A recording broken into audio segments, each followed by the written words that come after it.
Avant la guerre, Sacha Guitry règne sur Paris. Il est auteur, acteur, metteur en scène, cinéaste. Ses pièces font salle comble, ses films sont des triomphes. Puis vient l'occupation. Paris devient ville de repos pour les soldats allemands. Les théâtres restent ouverts mais sous censure. Et pour jouer, monter, tourner, il faut passer par la censure allemande.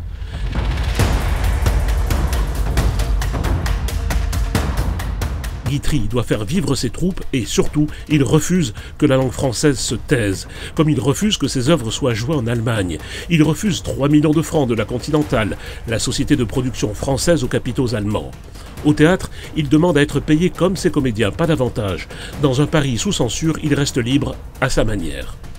En avril 1942, il est convoqué pour une rencontre officielle avec le maréchal Göring. Il ne peut ni refuser, ni s'échapper. L'entrevue dure quelques minutes, il paiera très cher cette poignée de main subie.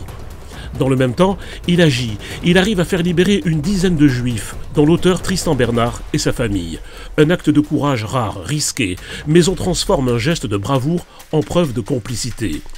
Ce sera dans les cafés de Paris une accusation. Il fait libérer des juifs, il sauve des vies, et Paris en conclut qu'il a des appuis chez l'ennemi.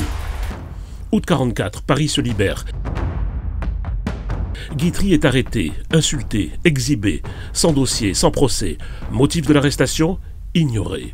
Car son dossier est vide. Vide au point que le juge d'instruction, à l'automne 1944, publie dans le journal Ce Soir une annonce invitant le public à venir déposer des accusations contre Sacha Guitry. L'instruction ne cherche plus la vérité, elle cherche un coupable. Puis survient la maladresse fatale. Son livre de Jeanne d'Arc à Philippe Pétain, rédigé et imprimé avant son arrestation, paraît fin 1944, au pire moment. Guitry y déroule sa vision de la France, de Jeanne d'Arc à Pétain, non pour absoudre, mais pour raconter. Il sera réhabilité, oui, après 63 jours de prison. La justice finira par reconnaître qu'il n'avait rien trahi, ni vendu, ni servi. Mais le mal sera fait.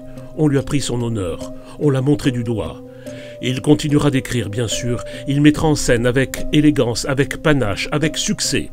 Mais la blessure ne se refermera jamais.